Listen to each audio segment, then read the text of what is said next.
again. We are now slowly going to start our session, and I take this opportunity to welcome you all, and happy that you have been able to come to this session.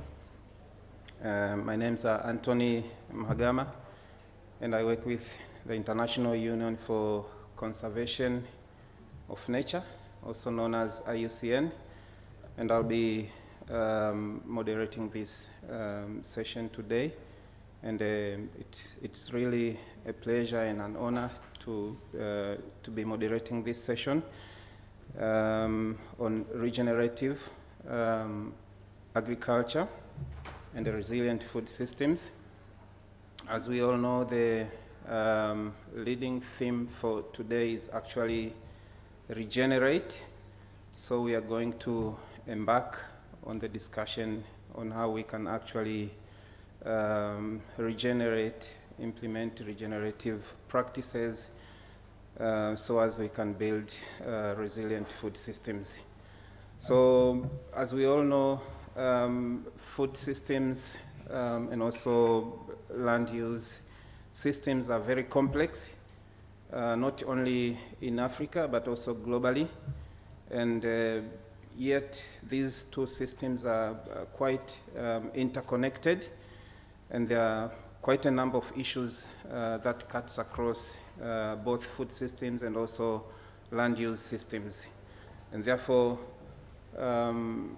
we require some level of integration and also integrated approaches in order to be able to deal with the complex issues that I just mentioned. And it's even more complex given the current changes. We talk of land degradation.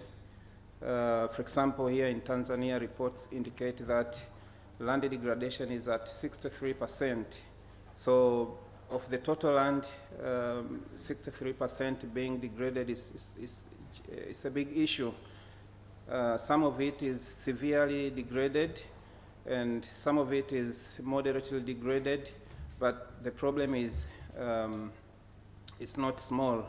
Globally, reports estimate around 25% of the land is degraded, and around 30-35% of the land that is degraded globally actually falls under cropland, and therefore you can see the magnitude under which agriculture has got a very huge potential and opportunity if we are to speak, if we are to really regenerate and build resilience, but also address land degradation issues.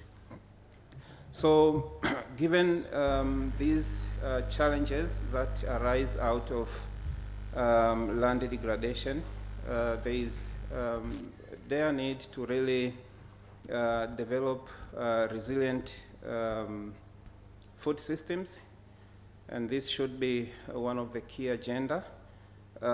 We also need to really embark on regenerative agricultural practices so that we can address these challenges, but as well we can help smallholder farmers who are mostly vulnerable when it comes to shocks and also challenges that come out of the climate change and land degradation.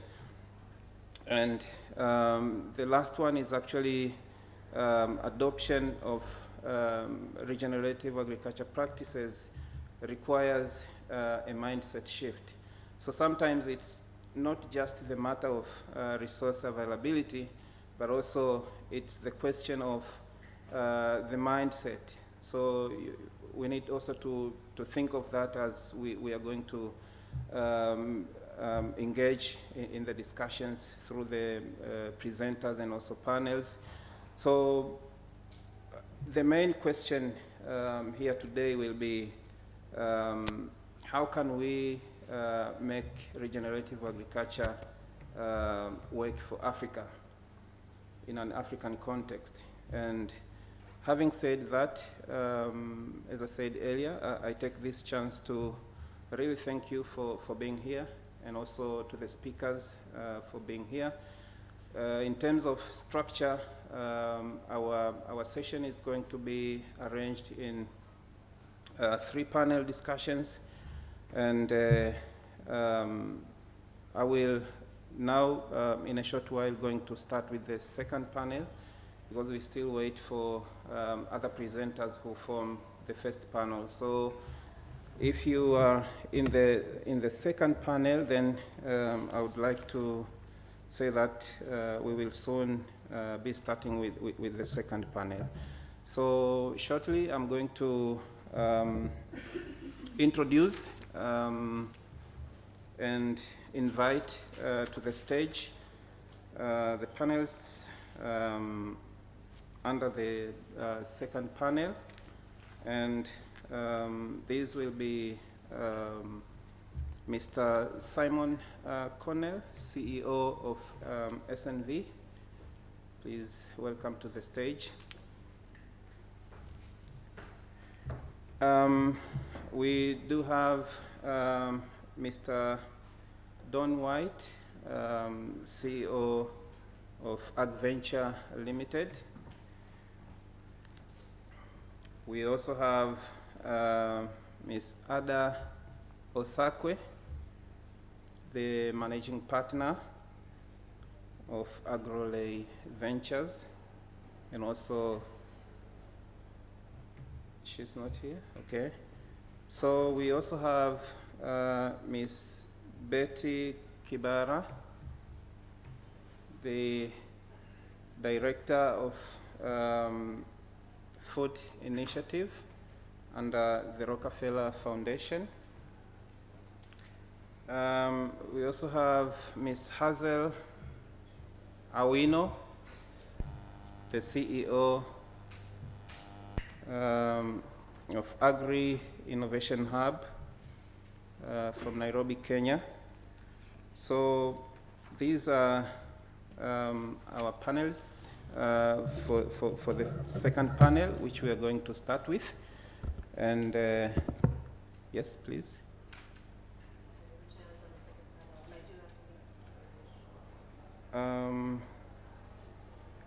You are in the third one.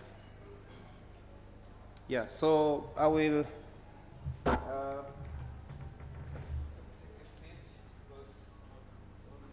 covered. So proceeding with the discussion and also linking to the need to transition to regenerative agriculture, I would like to start with Mr. Simon, and especially wanting you to let us into space, especially speaking on SNV's global experiences as well as local experiences in countries where you operate, in supporting farmers, policies, processes, and also supporting value chains. What do you see as the best practices and models that can be shared that supports regenerative agriculture? Can you hear me okay? Yes. Thank you, Anthony, and pleasure to be with you all late afternoon. Frankly, I've just been having a great conversation whilst we've been waiting with Maimuna over there from Dodoma, a smallholder farmer growing tomatoes and okra and a number of things, and learning a bit about the increasing severity of challenges. And Maimuna, you were telling me about water in particular as a challenge. So Maimuna, I hope in the next AGRF or subsequent events it'll be you sitting up here and not me. Anthony, I don't want to be too SMB-centric about this. I thought I would kind of draw out that key word of resilience and resilient food systems in the framing of the event. And I particularly like when one defines that word resilience and resilience frameworks to focus on the cope, the adapt, and the transform.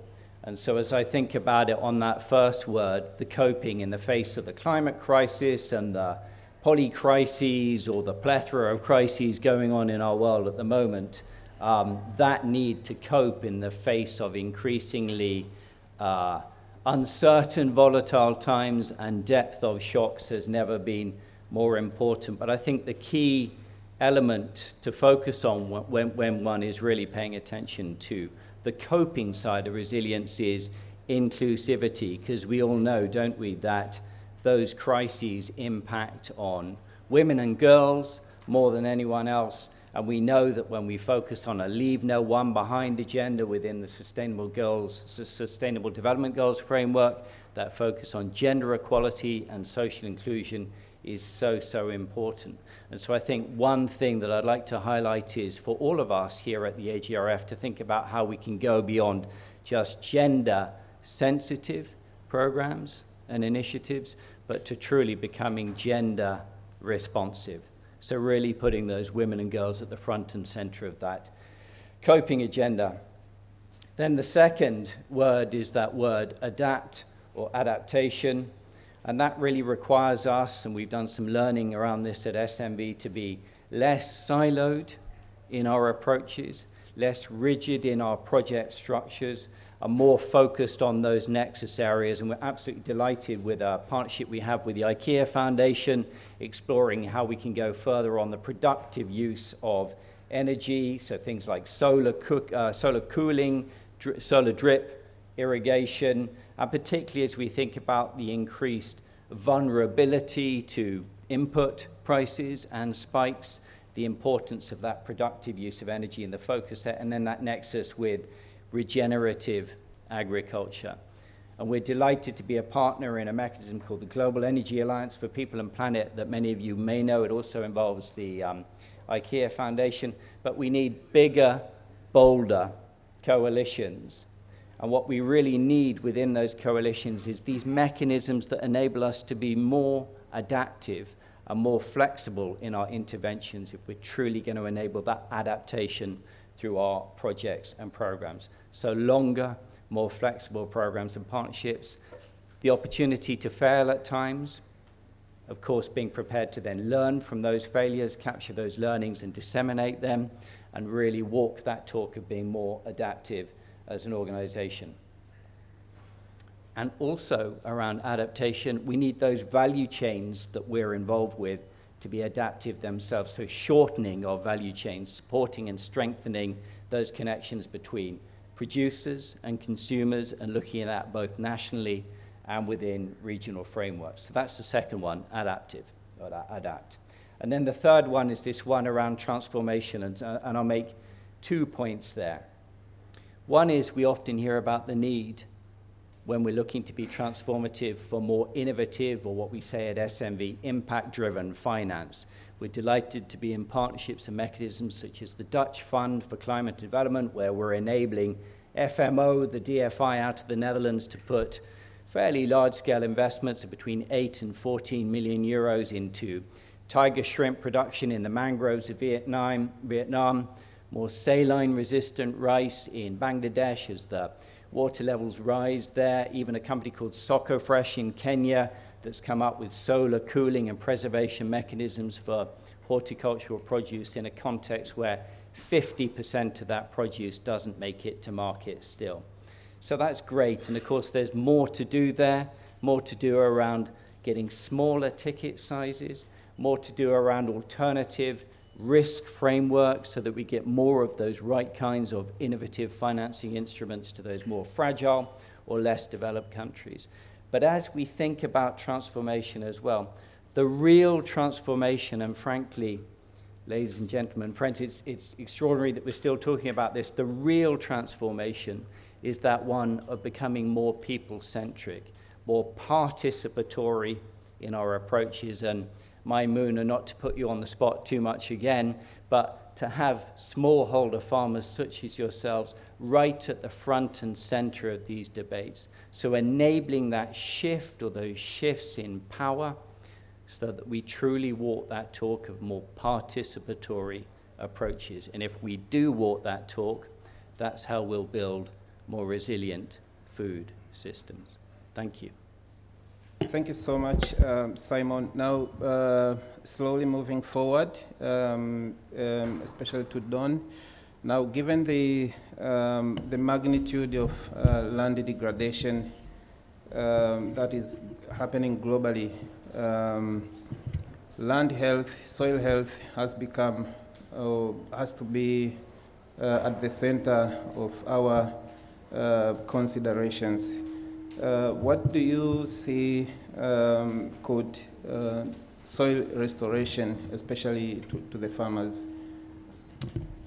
Thank you, Anthony. My experience is I've been working with dryland farmers in a fairly harsh environment for the last more than 10 years, and in a very practical and hands-on way. And that journey has been very interesting, learned a lot along the way. When I get asked a complex question like yours, frequently by my children, I often answer them, do you want the good news or the bad news? So we'll start with the good news. And the good news is that we've seen in practice that soil restoration is possible, that it enables farmers to be more resilient, it enables them to be more profitable, and it enables them to be more sustainable in every way. And when we look at that, we look at a number of different measures. How much yield can you produce with every drop of moisture? How much yield can you produce with every piece of input that you put in? And of course, thinking carefully about our valuable land as we do. So we've seen in practice that soil restoration works, and farms embracing restorative practices get more yield with less moisture. And of course, that is a great place to start in a very uncertain environment as we have today. Plants have more water and nutrients available to them, and that translates into better crop health and ultimately better outcomes. So in short, that's the good news side. It really is possible, and we've got data to show what can be done. Now to the bad news. It's a slow process. It requires time and support, and generally farmers lack that support network. So, stating some of the obvious, but good seed, good information, good inputs, finance, market linkages, all of these things really matter. And in particular, the information side. It is really, really, really important. The catch is that most of the time, this kind of ecosystem of services really is not available to farmers. They don't have it available to them. It's not remotely easy to piece it together. And ultimately, if we're going to get anywhere in this soil restoration journey, the technical side, can it be done, is very clear. But the practical side, what needs to put it into place, is really where the pain is. So I think I'd leave this with an optimistic message to say it absolutely can be done, but we've really got to focus on how to get farmers supported with all the things that they need so that they can actually do that in practice. Thank you. So much. And how do you see like the private sector investing in soil health in particular? Absolutely, the private sector in practice does invest in soil health. I think there's a wider conversation about an enabling environment and whether that's something that's part and parcel of how the private sector operates, or whether or not they're doing it in isolation. I can't perhaps speak more widely, but I can certainly say in the journey of the company I've been working with, it's generally in isolation without much in the way of support. But I think ultimately that support should be there and can be there, and there's no reason that it shouldn't. Thank you so much. Now, going ahead, so much of the global production of food, as you have briefly mentioned, depends pretty much on smallholder farmers. So these are, simply to say, they are the largest private sector. But the smallholder farmers are actually the ones who often lack access to information. They do lack access to technology in order to help them improve efficiency at the farm level. They also lack access to insurance products to cover them in case of unforeseen events and also other shocks, especially those which are climate related. So there is some of many technologies and quite a number of innovation entry points. And it will be very much interesting to learn, especially from you, Hazel, what policy conditions or prerequisites are required in order that the innovation ecosystem initiatives can thrive and also they can contribute to sustainable food systems. So if you can share a little bit your experience coming from an innovation hub working in agri-sector. Thank you.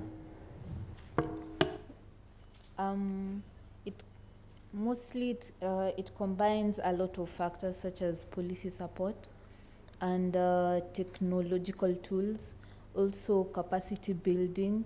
There's also stakeholder collaboration, and there's also research and development.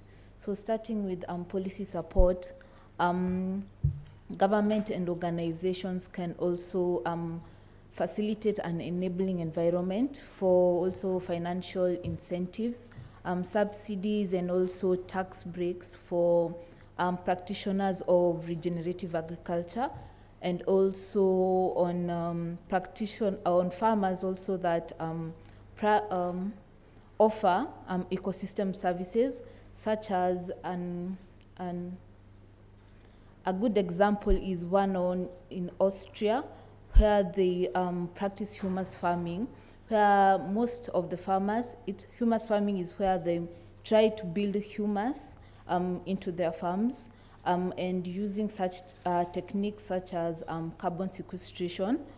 And the government and organizations help give them 30 euros per carbon that they sequester into their farms.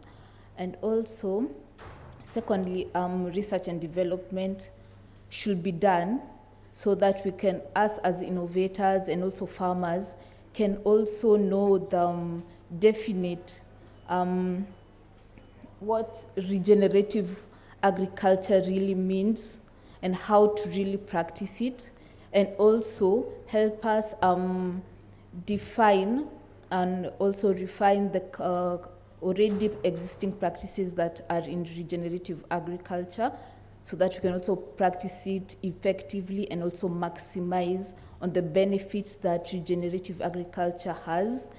And also partnerships with different organizations and also experts and also non-experts from different regions around the world, because remember, we come from different as I said, different areas around the world. So we have different climates, we have different soil types, we have different cultures and different cultures on how we farm our daily produce. So, and also different challenges and also different solutions to those challenges. So coming together and also putting our heads and also our expertise together can help us refine different solutions in different areas, so we can also tailor make it to our own needs. And also these partnerships can also help us create markets for the produce of regenerative produce, because at the end of the day, we I'm also a farmer, so we farmers, we want a place to take our produce. So yes, we are practicing regenerative agriculture. So where am I going to take this produce? Am I going to market it as just our daily produce, or am I going to market it as regenerative produce? And also, even before that, there should be certification schemes, because we know that there are some people who will be coming and saying that they have regenerative produce, but they do not have those produce. So those certification scheme can help us verify and also promote such regenerative produce. Thank you. So much. So I think there will be quite a lot of discussion, for example, in certification. Do we really have the market, especially the local market, that is willing to differentiate, especially for these food types or products that are sustainably produced? That will be another question. As part of those solutions that you just mentioned, how do you see, especially in that space, within the innovation ecosystems, especially how do youth come in?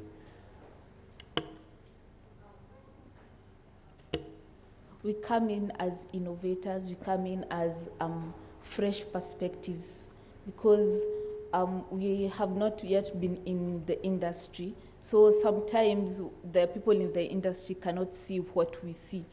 So the fresh perspectives that you're going to give is going to help us redefine what regenerative agriculture is, and also tailor make it to also find us, to also make other youth that are out there who are willing to enter into the agricultural space to come in and also practice regenerative agriculture and also do it sustainably.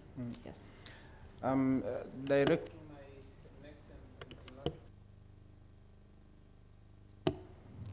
Directing the next question to Betty, if you can share some high-level highlights, experiences around challenges and also opportunities in accelerating adoption of regenerative agriculture. Thanks. And today I'm speaking as a director of the Rockefeller Foundation, but I'm also a farmer, and I also practice regenerative agriculture. So just highlighting a few things. First, I would want to start by saying the biggest challenge that regenerative farmers have, or farmers who want to do regenerative agriculture, is limited resources. And I want to highlight the example of when we say we want to do minimum tillage. What do we really mean? If I ask you today here, what is minimum tillage? Everyone will tell me, perhaps maybe half of the people will say, don't disturb the soil.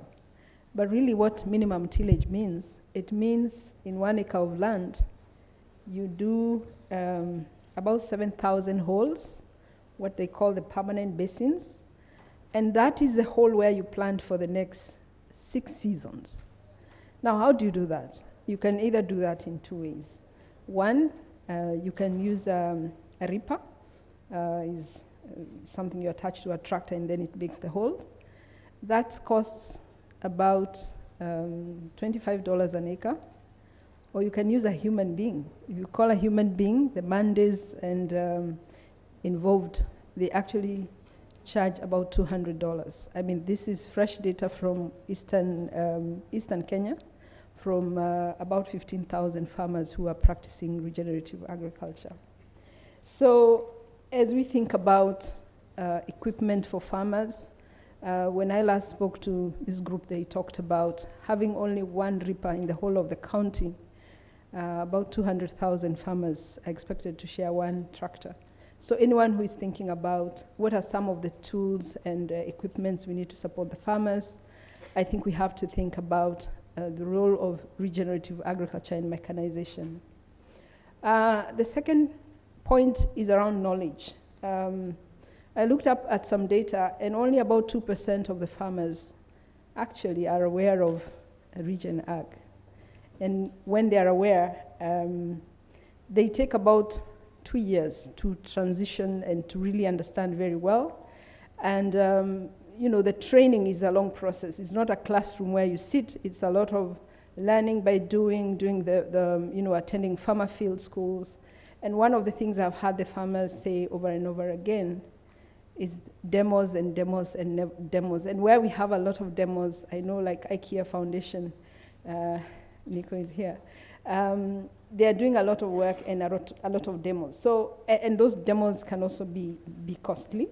I actually tried to find out what it costs to train one farmer to fully regenerate. It's about $150, and it takes a period of 2 years.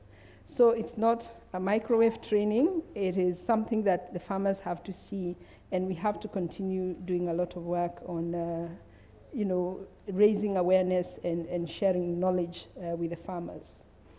The third point I want to talk about is regenerative inputs. If you look at the conventional agriculture, some may say it's not been very successful because it has done more damage to the soil. But two things have been very important. One has been the seed. The second one has been the fertilizer. But which fertilizer? That's the question. And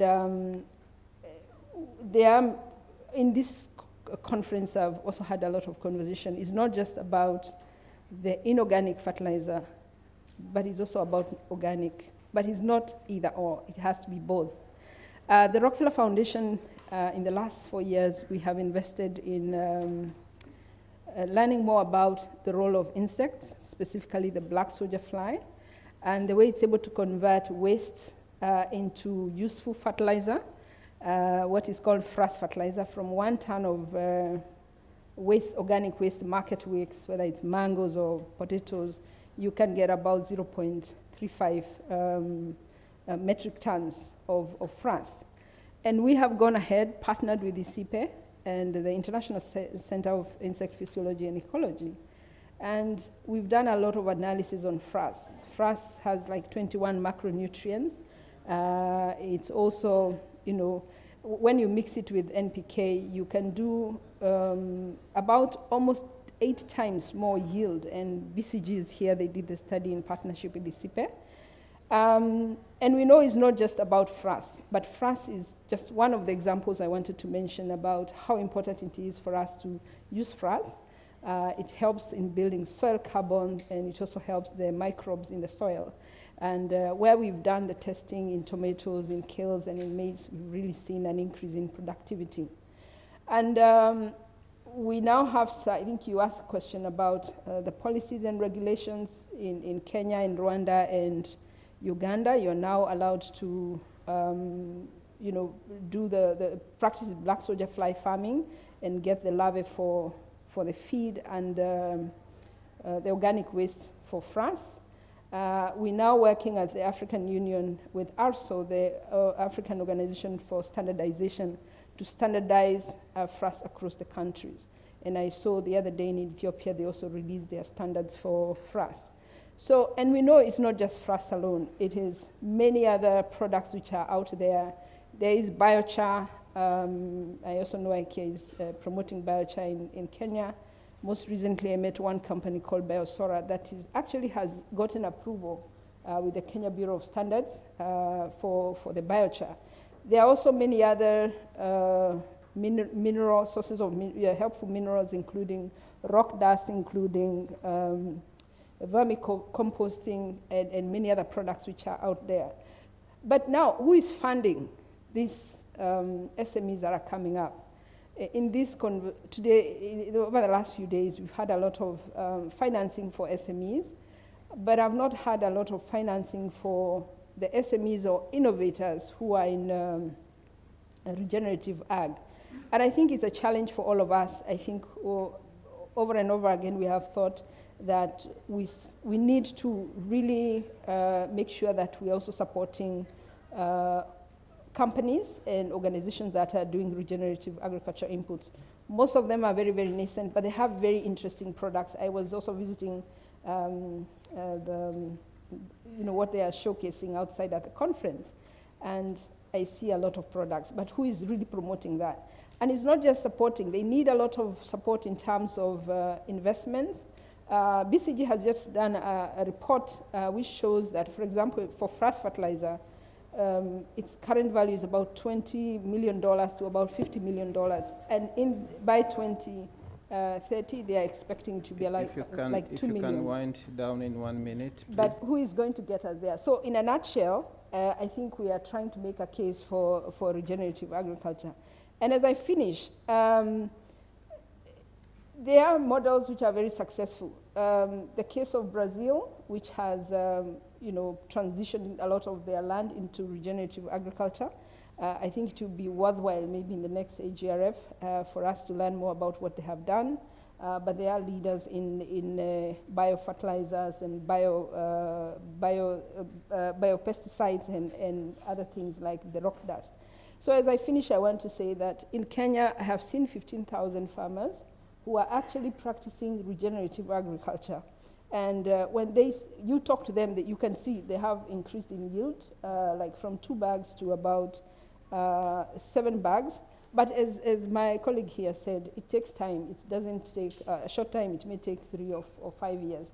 But where farmers also have an access to market, and I think this group which I'm talking about, they are called the Tegemeo cereals, because they're able to aggregate any additional produce that comes from the farm, it's actually sold. So I think there is some light at the end of the tunnel, but we still need to do a lot of investment. But it's doable and it's being done in Kenya. Thank you. Thank you so much. Now I would like to open the floor to the wider audience. Okay, so yes, please, maybe 1 or 2 questions, and then we wind the panel. I've seen one. I will only allow 2 quick, brief questions.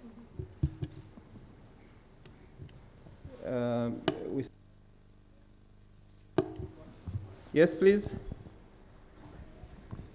Thank you. My name is Tina Hovio. I come from Finland, here on behalf of AgriCode Alliance, supporting farmers and farm organizations.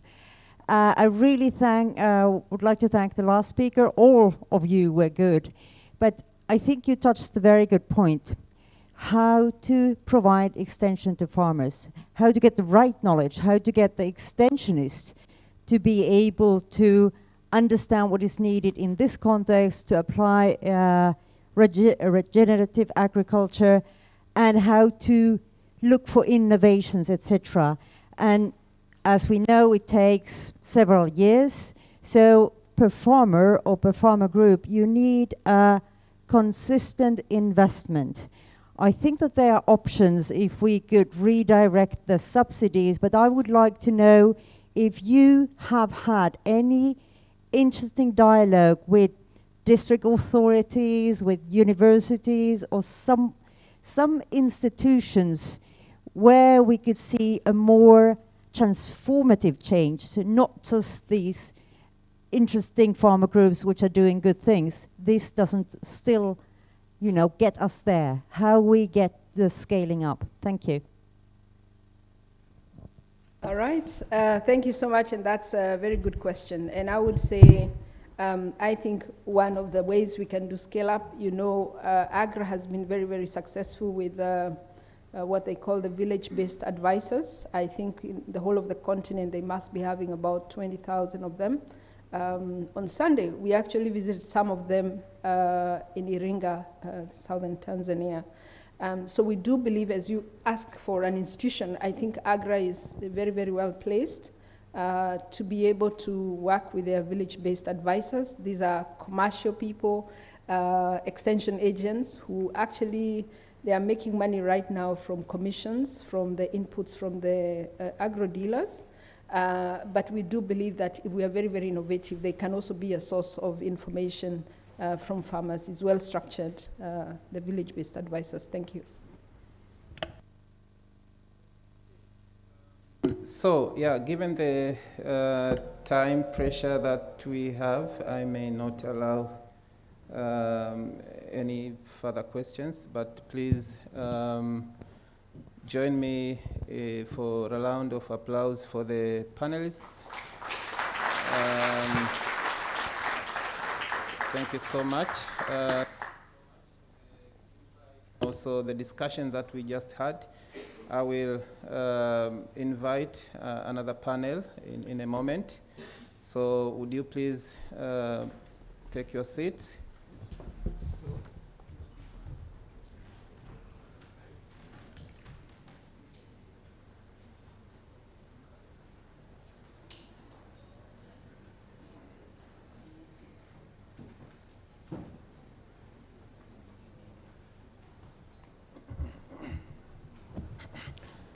Great. So for the second panel discussion, I would like to call to the stage Ms. Elizabeth Nsimadala, who is the regional president of East African Farmers Federation and also board member of Pan-African Farmers Organizations, as well as the African representative of the World Farmers Organization.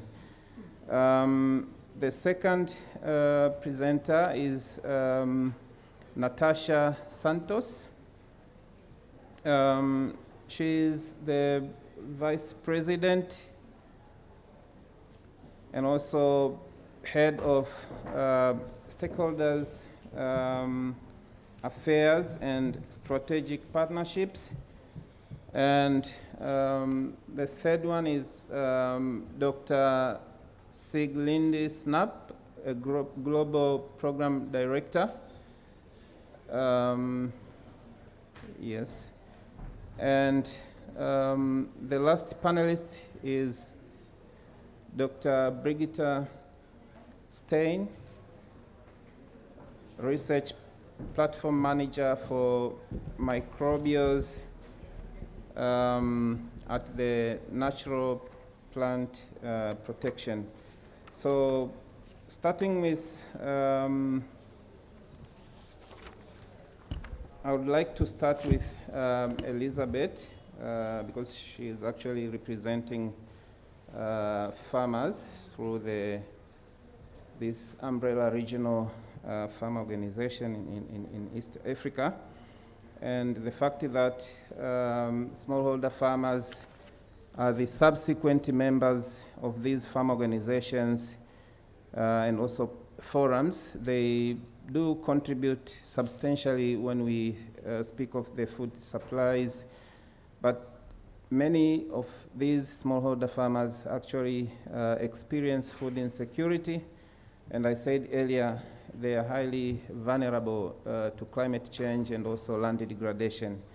So I wanted to learn from Elizabeth if you could briefly share in not more than 3 minutes, what are the key opportunities or entry points that you see for smallholder farmers in scaling up regenerative initiative, and what will be your key reflections that you would like to share on this topic? Thank you. Yes, thank you very much, moderator. I think it will be very hard for me to summarize whatever I want to say in just 3 minutes. I mean, I carry along a very big constituency, 25 million smallholder farmers in the Eastern Africa region, over 80 million smallholder farmers in Africa from the 50 countries where we have a footprint. And of course, the global independent voice under the World Farmers Organization as the only representation of farmers globally. So to start with, in terms of opportunities, I think the opportunity here is that we as farmers, agri is our culture and is our business. So when we speak about regenerative agriculture, then it's our daily business. And if we are to survive in this business, then we have to make sure that we farm in a way that is very positive to nature. But I think the first thing that we really need to look at is to first understand, have a common understanding of what we mean when we speak about regenerative agriculture. Because there are so many buzzwords. And at the end, the confusion goes back to the farmer. And also, all these buzzwords are attracting resources. So we don't see effective resource allocation from the side of us as farmers. Because today we are speaking about regenerative agriculture. Others are promoting climate smart agriculture. Others are promoting positive nature-based solutions. Others are talking about sustainable agriculture, land use and management practices. So, I mean, the farmer is just confused. And like one speaker from Rockefeller said, she mentioned about less than 2% of the farmers who have information on regenerative agriculture. But I want to tell you that more than 70% of farmers in Africa are practicing regenerative agriculture. But they don't know. We don't know. And because for us, it's a daily practice. So we need this information. We need to have, success stories documented.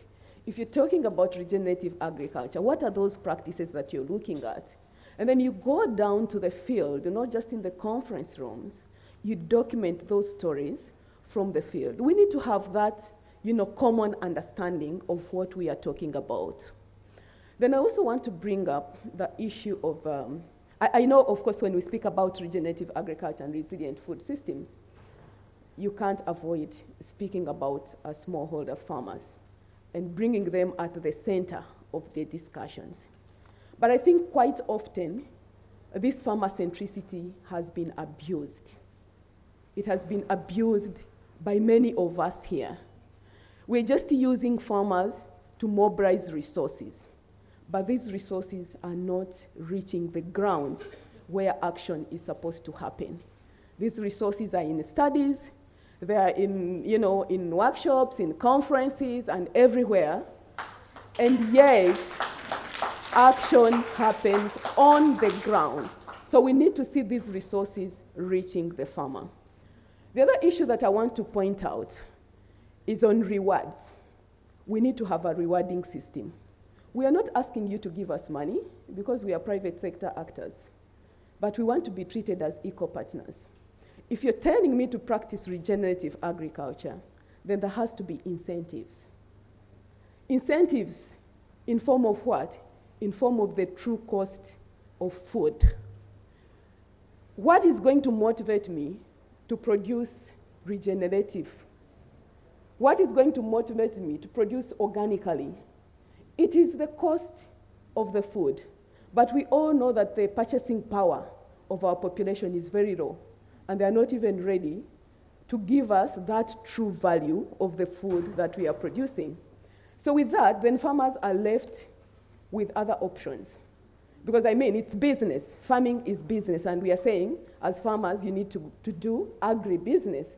So I think this is where farmers have to be given different choices.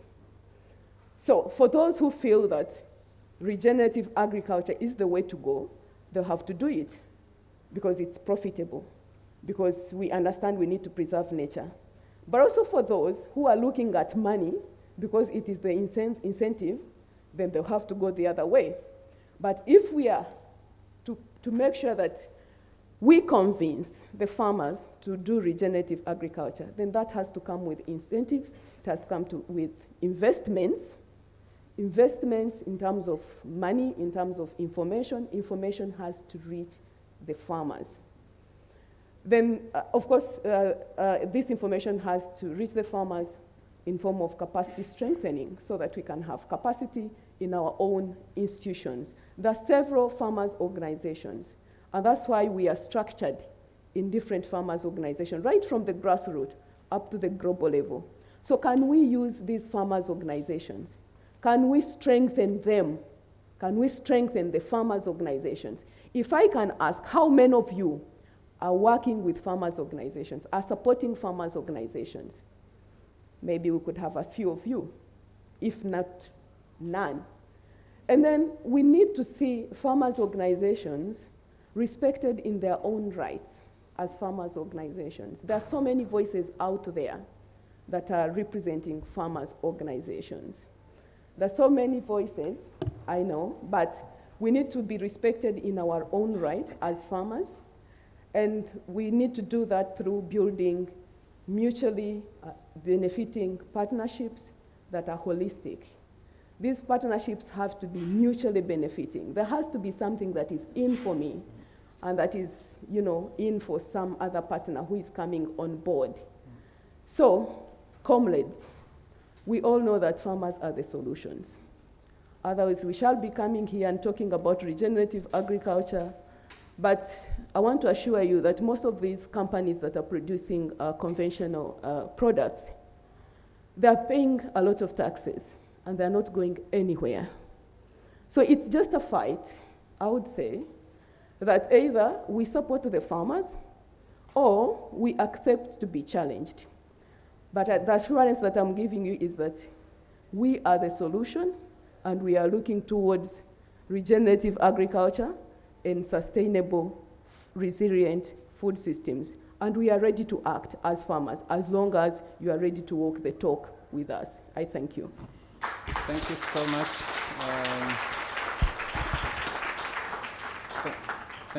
Thank you so much for such wonderful reflections, and I hope that we are all taking note. I would like to really move to the next panelist, and this will be Dr. Sieglind Snap. There is really a business case for regenerative agriculture. I was in another session yesterday, and they say 1% of organic matter added to the soil has got an output of 12% increase in terms of productivity, and many other advantages, for example, to the soil, and also to businesses in terms of stable supply chains when in the future. So there are many advantages, and there is a business case, but still adoption is not as promising as it should be. And of course, we have had some of the challenges and barriers to that, but it will be very nice to hear from Dr. Sieglind if there are any low-hanging fruits, any incentives, and also capacities or policies that could really help to contribute into scaling up regenerative agriculture. Thank you. So thank you, moderator. I'm Sig, actually. Dropped my long name a long time ago. Sig Snap from CIMMYT. Yeah. And it's really exciting to be here. But in fact, I think I just want to listen to the farmer again. I mean, that was amazing. We, as professors, as scientists traveling around, ag economists and agronomists who all work for me at CIMMYT, too often, we're not listening. And I would just challenge us a little bit. If it's such a great business case, and I agree, 1% organic matter, you can increase water holding capacity. And after this hot summer, we need this more than ever, right? We need conservation agriculture. We need regenerative agriculture, whatever we call it. The evidence base is we need that resilience. But we're not seeing adoption that fast.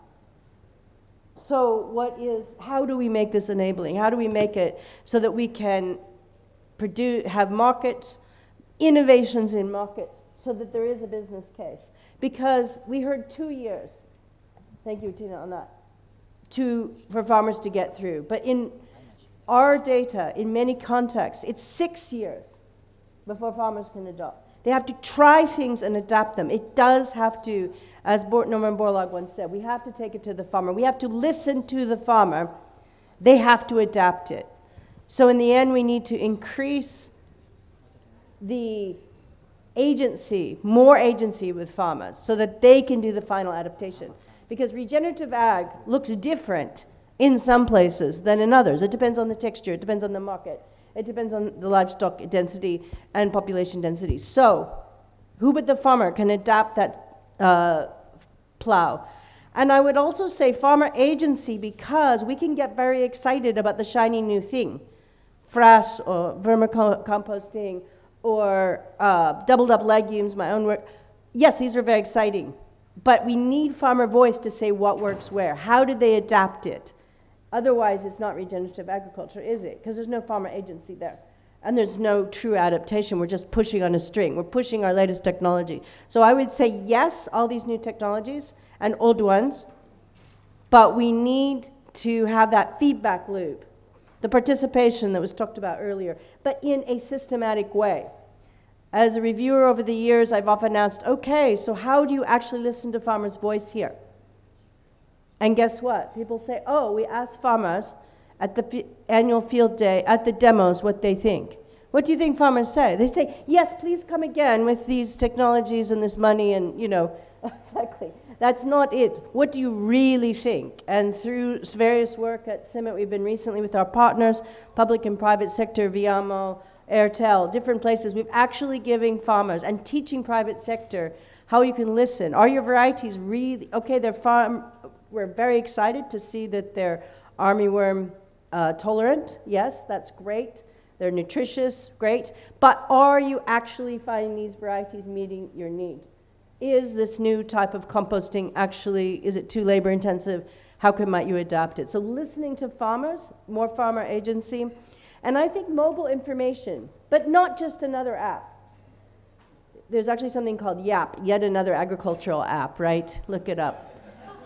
Thousands of apps these days. We just talked about hundreds, it's now thousands. Some of our work we've found recently, back to this taking 6 years, where we actually give farmers information. This is how much soil carbon you have here, this is how much you have here, so you can decide where you're going to put your scarce resources.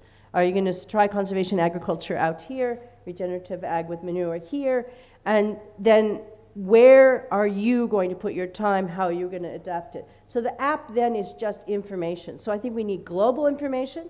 You need to know where you are in the world, folks. With georeference, we can do that now, so that's great. And then you need to see what are farmers doing there. What is the knowledge they have, so you can add to it. So I think mobile information for farmer agency, and then, as was brought up, markets. But we need to have innovations in manure markets, in frass markets. We need to have incentivize so that we don't expect soil carbon to be increased on some of the poorest people on the planet. Why should we should empower farmers, give them voice, and give them the markets that will allow the scaling. Thank you. Thank you so much. Now let's move a little bit and hear from science. Dr. Brigitte, if you can tell us, especially what role does biology play in regenerative agriculture? How much time do I have?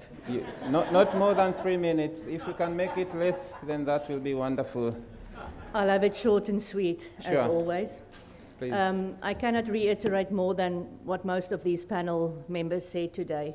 And working for UPL, which is maybe part of the problem traditionally, looking at traditional solutions that we have.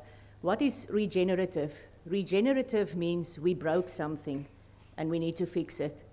So UPL had the vision to understand that they need to look at biology, and that's where NPP comes from, natural plant protection, using natural products, natural extracts, or in my case, living bacteria and fungi to restore the soil health, because that is where everything happens. That's where we plant the most of our crops, is in the soil. And our soils cannot be resilient. We focused for so many years on chemical and physical properties of soil and thought biological doesn't play a role. Biological is actually the most important part, and we need to combine all three of those so that we can have resilient soils, so that we can produce healthy foods, so that we can actually look at the smallholder farmers. So once again, I need to mention that we do have solutions. We really do have solutions out there. I'm just going to mention two products that UPL or NPP has. The one is Zeba or Rion. It's already used in Africa. We talk about water use efficiency. This product absorbs 495% of its own weight in water, forms hydrogels around the roots, and releases the water to the plant as the plant needs it. So as well, together with that, nutrients. Nutrients that are dissolved in the water also gets absorbed. And as the plant requires it and needs it, it releases it. It prevents leaching of mineral nutrients into the soil where it's not needed, into our rivers, into our dams. Another one, specifically the microbes, like I say, I'm a tree-hugging, bunny-kissing person, is Copio or panoramics. It's a mixture of bacteria that actually activates the plant's immune system. Don't look at me funny, plants communicate, plants do have immune systems, and the bacteria in the rhizosphere actually does the job. So you get better root development, better resistance against pests and things.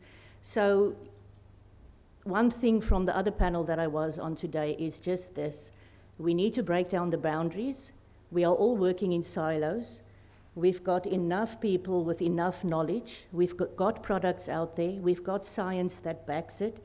We need to break down the barriers and just the farmer. UPL is farmer-centric. We believe in going to the farmer, helping them help us to identify what is their need, what is their problem, before we start to develop a solution.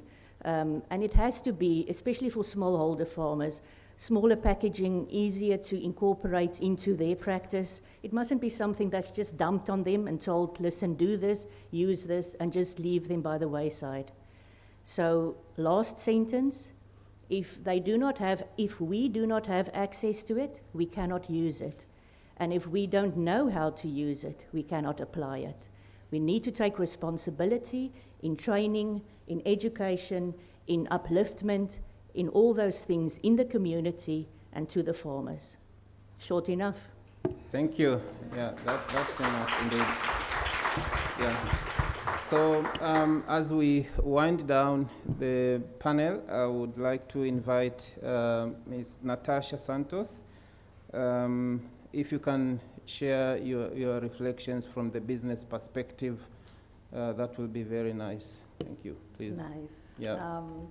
Thank you so much for a late panel. It's really full, right? So I thought there would be like 5 people, but now I realize that it's really a lot of people. So I think the topic brings a lot of interest, and I got re-energized with all of you, but particularly with our farmer member. I slept 3 hours. I'm telling you, all the panels, I only slept 3 hours today, so you don't judge me too hard. But I really only slept 3 hours, but we get re-energized when we listen to this. And I completely rewrote my speech after you, because then I don't need to make the points that you did. So we should always have the farmer in, and we didn't talk before, right? So you were really focused, and you know, what can I add here? I think we've been saying a lot, and we know the challenges, right? But what are the solutions that we can bring to the table to really make this at scale in a way that is farmer-centric and really bring the profitability the farmers need to make things happen. So regenerative agriculture, and I think it's very confusing with all all the frameworks that are out there, but regenerative agriculture needs to focus on the outcomes, right? We all agree on that. There's environmental outcomes that we can mention, water management, we can mention biodiversity preservation, we can mention very important GHG emission reduction, because that talks a lot about the carbon credits and markets, and we know example in other places of the world. But more importantly, all of those need to be based on a strong profitability and productivity outcome for the farmer, right? And that where I think it's really important to address the incentives from a private, but as well from a public point of view, where we can really align on a few common metrics and get it incentivized by public and private sector, where the farmer gets the share that they need and that they deserve to make the case for scalability of this system. And I know the challenge is that, you know, sometimes I wish, I'm Brazilian, so we are generally very positive, and you know, we've been through as many in this continent as well, and me particularly, I've seen my mom losing her business and rebuilding her business like 5 times as a single mom. with very bad economic policy decisions in my country in the 90s, where money didn't value anything, and she was always persistent and always making the case for me to be here, right, with all of you and having this role. So my point is, we won't give up, and I feel very blessed to work in this sector where we can really apply techniques and new ideas and offer solutions and find partners that are like-minded and really want to implement things at scale that will bring value to farmers. So I think a few solutions, maybe a few reflections that I would try to have a list of maybe policies that we have seen around the world that actually increased our investment and we believe were beneficial and have been beneficial for farmers around the world. Maybe one piece that was mentioned here, well, you know, what it means, we need to make it easier and we need to make it clear and transparent for the farmer. So one of the things in terms of policy that we think can help that scalability is really how we can promote, well, governments can promote a strong data sharing standards using common metrics for regenerative agriculture, right? So we have simple examples like soil monitoring protocols, right, that can be transparent and can really address soil health challenges and propose solutions. When we think about carbon reduction sequestration, in Brazil, we are at the moment co-creating with the government and other partners in the value chain like ADM, a trader, Embrapa, which is a public organization, and the extension service associated to that. There was, from the farmers and from the local community, an understanding that there is no protocol for tropical agriculture when we think about carbon reduction, emission reduction, or even sequestration. Everything was based in other types of agriculture production or cropping systems. So for tropical agriculture, we needed scientists to be there, but we needed to be based on applicable and on-farm learning. So at the moment we are sharing information. We have around almost 1,000 farmers in the platform, and we're gonna reach 30 million, I know it's large farmers here, but we're gonna reach 30 million hectares under the supervision and the support of Embrapa to develop that tropical protocol that will look into carbon sequestration, carbon emission, and that was not made, well, it's based on a lot of scientific research, of course, but it was based on real farming practice on the ground and measuring. We've generated more than 300,000 soil samples to really build this protocol from the scratch, and there was a lot of uptake or interest, let's say, from the private sector because the farmers were in, and more importantly, the government showed the signal that they will make it transparent, they will invest on it, and now there is a carbon markets policy in discussion in the Brazilian Congress, for example. Another thing that we are committed here... Can you please be winding down? I will. Yes, I will close please. now. Yeah, I just sure. wanted two examples. Sure.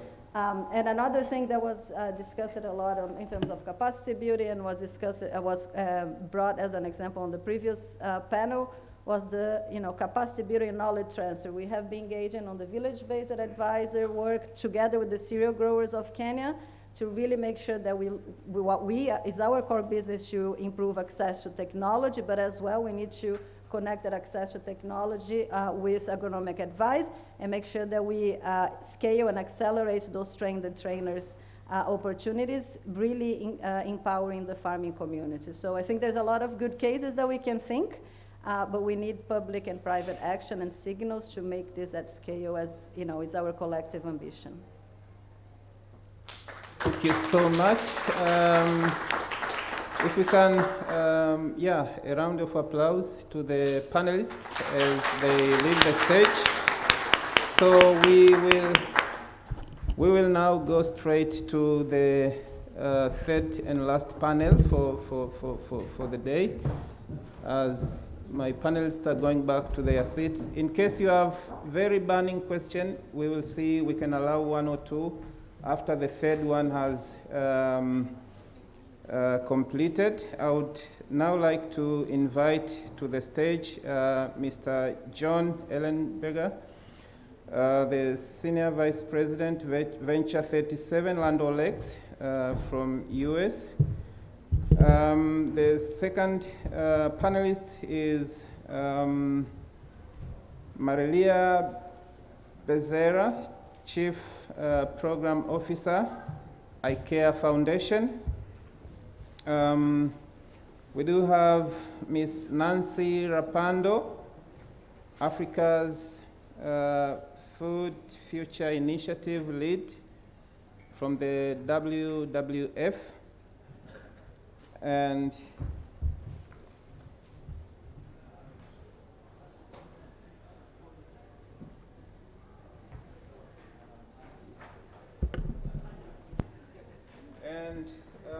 the fourth panelist is Adam Kestamina, Executive Director of the Food Action Alliance. So yeah, maybe, yes please. Yes, there is also Mr. Apollo Owu, coordinator from COMESA, East Africa Horticultural Accelerator. Please come to the stage. It's a pleasure to have you all, and I hope we are going to make it brief and sweet, so that we spend as less time as possible in order to allow also for one or two reflections from the audience. But I would like to start with Marilia. So regardless of the fact that transitioning to sustainable agriculture can actually be done in many ways, regenerative agriculture is just one of those. There are so many other options, so many other alternatives. We talk of nature-based solutions and so on. But the most important and also the most rewarding in forms of benefits these practices offer to land health. So regardless with those facts, what are the issues that you see that regenerative agriculture can solve or cannot solve? And how can we then get stronger holistic outcomes when we do implement these regenerative practices? Thank you, and what a task to follow these two panels and the power of the conversation that was before. I am going to be super brief, and knowing that we are way past time, and given how much we have learned already, I would say that, the question in and of itself is an interesting one, because there is what we know it will solve for today, and what we are not sure yet it will solve for, right? So I think ultimately, being that agricultural food systems are both a great culprit and a great victim of climate change, we know that really we're on a journey. There's no going back, there's no staying where we are, so we gotta stay with it and keep interrogating ourselves, just how that transition is going to happen.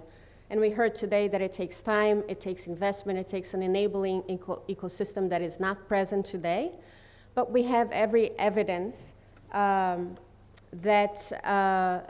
we are on the right track. I think I want to point to two of our partners' studies that just came out. And one is FSCC's New Africa Policy Brief that makes it clear that we must create new and high-quality employment opportunities, particularly for smallholder farmers and traditionally marginalized groups, so we can ease that transition for them.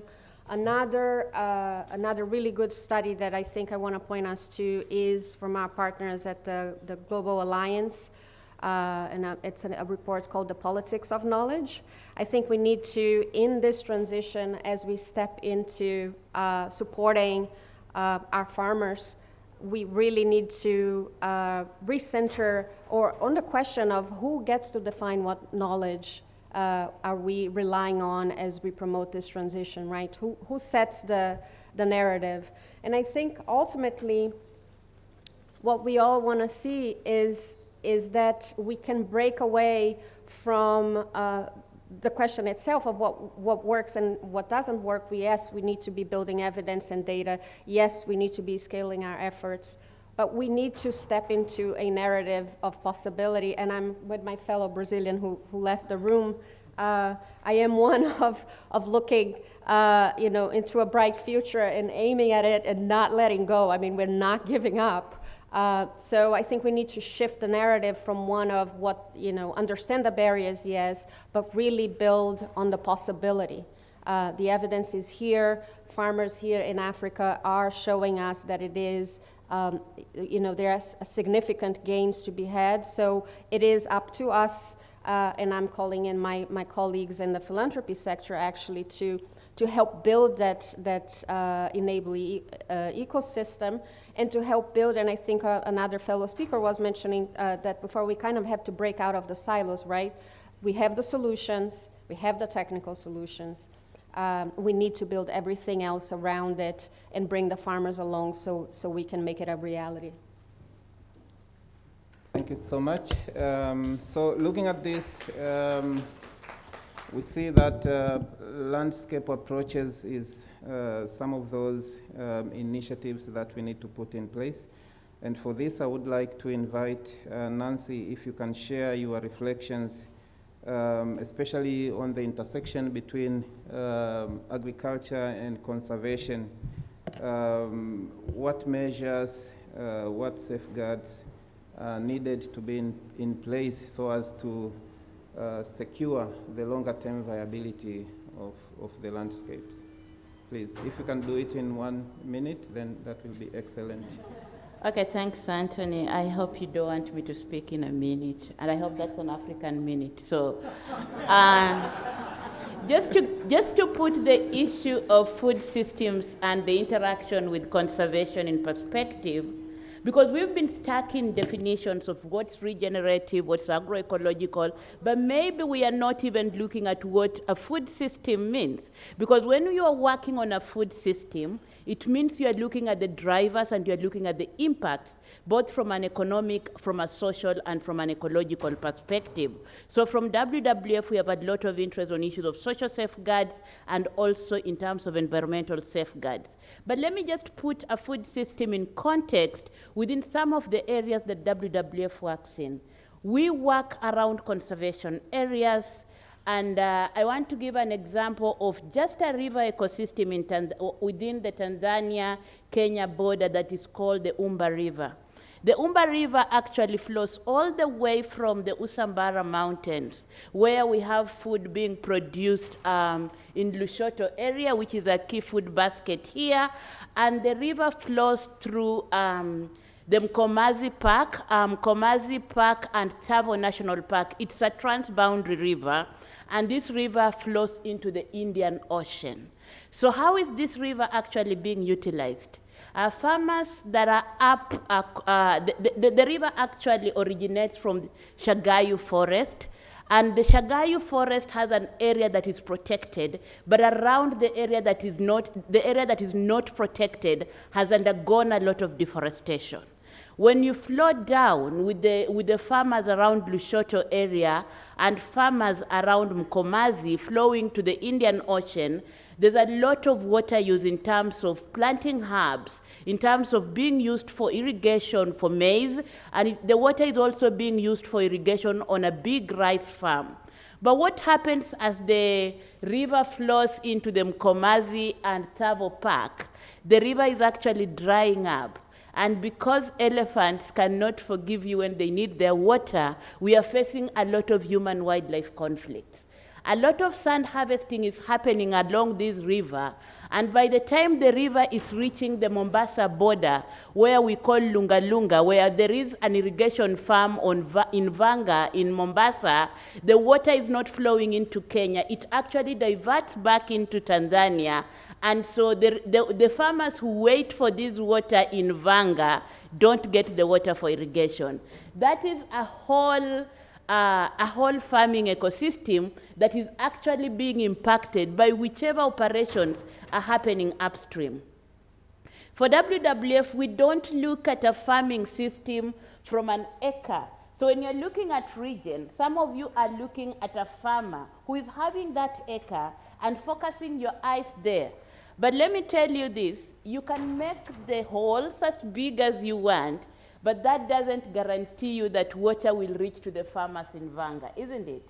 what happens is that some of the impacts of such a system that is not checked from a landscape level is actually a lot of conflicts coming up with communities. You can have even a cross-border conflict because of that, because water is not flowing to the lower areas. Human-wildlife conflict, we are having a lot of human-wildlife conflicts within the Tsavo-Mkomazi area, and for the first time we lost a lot of elephants within this area. So for us as conservationists, we also look at that as a very big area, but we are also looking at farmers who are abstracting water upstream. Farmers who are overusing water upstream, but also when farmers are not farming in the morning, in the evening they're actually harvesting sand. So are we looking at a farmer as this inclusive person who is looking for livelihoods beyond agriculture? Or when we go to a farmer, we just look at him as a farmer and not looking at how what they do is actually impacting the ecosystem. So that is how WWF will look at a food system, and actually our interventions, we look at it as nature positive. And when you look at what has been defined as the nature positive production framework in the UNFSS 2021 meeting that happened, where WWF was actually a co-chair of the track on nature positive food systems, we're actually looking at the areas where we need to do restoration, we need to do management, and we need to do protection. Putting the area of Umba River in perspective, when you're looking at nature positive production practices, we imply that you need to look at that river that needs to be protected, that forest that actually must be protected very fast to be left intact. But for the areas that have been degraded, we actually need to move very fast and actually restore these areas.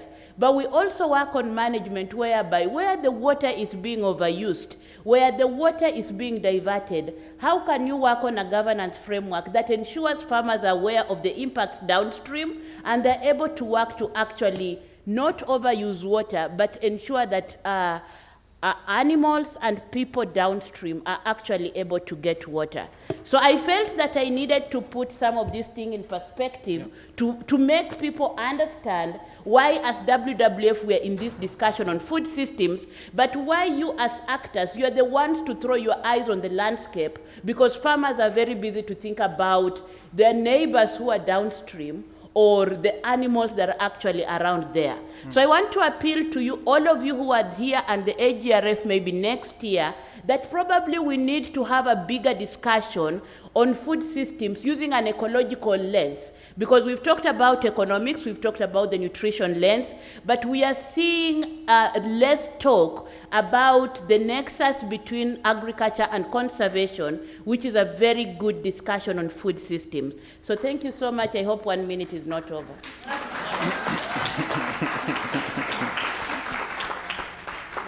Thank you so much. We are running out of time. And now you have taken more time for the rest of the speakers, but I hope we can still allow not more than 2 minutes for the remaining speakers. And I would like to, for this case, invite Mr. John from Land O'Lakes. If you can share your reflections, especially on what policies and those processes. And I'll do it very quickly. Yeah. Thank you for the opportunity, Anthony. I just want to share a couple of suggestions that come from some of the regenerative ag work that we've done primarily in Mozambique and Malawi, but from other examples as well. And these are going to fly a little bit higher than a lot of the more detailed, in-depth information that's been shared so helpfully. I echo the comments of praise for the woman who shared the farmer perspective, which all of this obviously relates back to. So here are some thoughts from our work. One, in terms of policies that would be beneficial to regenerative agriculture work, one is greater public and private investment in open source R&D that's focused on value creation that can come from regenerative ag practices, as well as climate mitigation and adaptation. That's really a key area that we feel where investment should go. A second is would be policies around repurposing agricultural subsidies and market support programs that exist in many countries, including my own, to encourage farmers to adopt more regenerative practices. That's something that's happening in a major way within the United States, and I'm sure will continue to happen in other countries as well. A third key area would be policies that subsidize or provide financial incentives specifically behind regenerative practices, payments for letting lands fallow, payments for putting in buffers or riparian strips.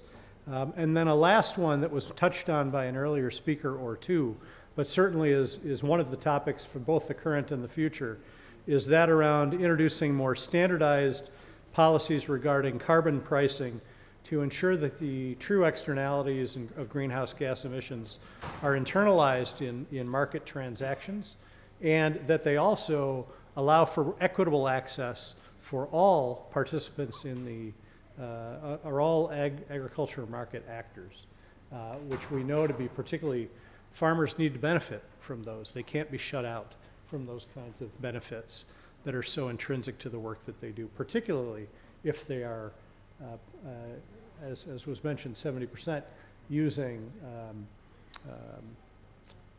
thank you, regenerative practices. Thank you. Thank you so much. That was brief and sweet. So winding down, I move to Adam. If you could briefly share, especially coming from the multi-stakeholder platforms experience, how do you see this playing a role in supporting a shift towards regenerative agriculture, and especially policy influencing and things like that? Yeah. Very good, thank you. And to be brief, I think on a multi-stakeholder platform approach, the Food Action Alliance that I represent has 40 institutions that are members of the effort focusing on how to drive food system transformation holistically at country level. And so within this, we often hear about regenerative agriculture as a focus or nature positive production. Our partners all speak different languages about this. And so for me, I have three areas where I think we can do what one of the speakers said, break down silos and stop working individually, but look at what we can do together. So one of those areas is what we can do to actually envision together, help actually think through and define what regenerative agriculture is. We've spent a lot of time on this panel talking about that, but let's do it outside of conferences. Again, there are efforts underway to do that. I know with the Regen 10 in particular, some other efforts underway. I think my own reflection on this over time has been that there will not be one definition at the end of the day. So I think those who are holding out hope for it, I think let that go a little bit. Get the best one you can and focus more on how we make sure that we are getting multiple outcomes, and ultimately that that's being used to drive resourcing at the end of the day to get more of this flowing in a sustainable fashion. And so the financial viability is ultimately key. I worked in the food systems world before. We don't even have one definition for food systems, so we're not going to get one definition for a sub-piece of it, I think, at the end of the day. Number two is strategize together. And I think how can we look at weaving this concept into national food system strategies and investment plans where we can clarify the role that it can play in a much bigger space, enable the financing, enable the particular policies that have been talked about today, like open source R&D or data. But there's a real opportunity right now about how to do this. Countries are looking at their next sector strategies. Tanzania is just kicking off its new 5-year strategy for ASDP2. Rwanda, where I'm based, is kicking off its PSTA5, which is going to make a food systems and resilience strategy. So we can bring these ideas into these multi-year policy frameworks that then help them get the resourcing that they need going forward. And then third is to act together. And I actually don't think we've had much time to talk about this at all today, but a huge part of the Food Action Alliance is recognizing what can we do through collective action bigger than any of us can do ourselves. How do we bring different actors to the table to shape the way forward? And in the regenerative agriculture space, almost all the examples I hear come from other parts of the world. Brazil, from the US, from Europe, and it's because farm sizes are bigger, finances are more, and you have the ability to finance what you want to do. If we want to scale up this agenda in the African context, I think we need to be thinking differently and a lot of times have very deliberate discussions around this, again, that will make it financially viable. And so what can we shape as collective action initiatives there together, or which ones exist that we can build on and bring in more partners to help scale? So as the Food Action Alliance, we've just started thinking about that here in Tanzania, building on the work in the growth corridors. How can you get some very sustainable and scalable efforts? And then the last thing I would say is we embedded 50% of my time with the COP28 presidency around food systems, and they've prioritized this as part of their agenda this year in the Presidential Action Agenda, looking at regenerative landscapes, what can we learn there, doing a survey of understanding what is actually happening around the world that can be built on, and the high-level champions team doing that with non-state actors. So I think, again, we can look at how to feed ideas into these processes and learn together. Thank you.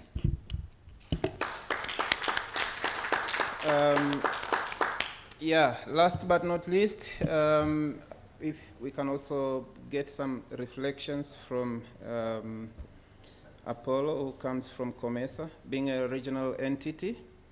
How do you see your role, especially when it comes to reducing barriers to growth and also trade? Because these are also part of the incentives to farmer profitability.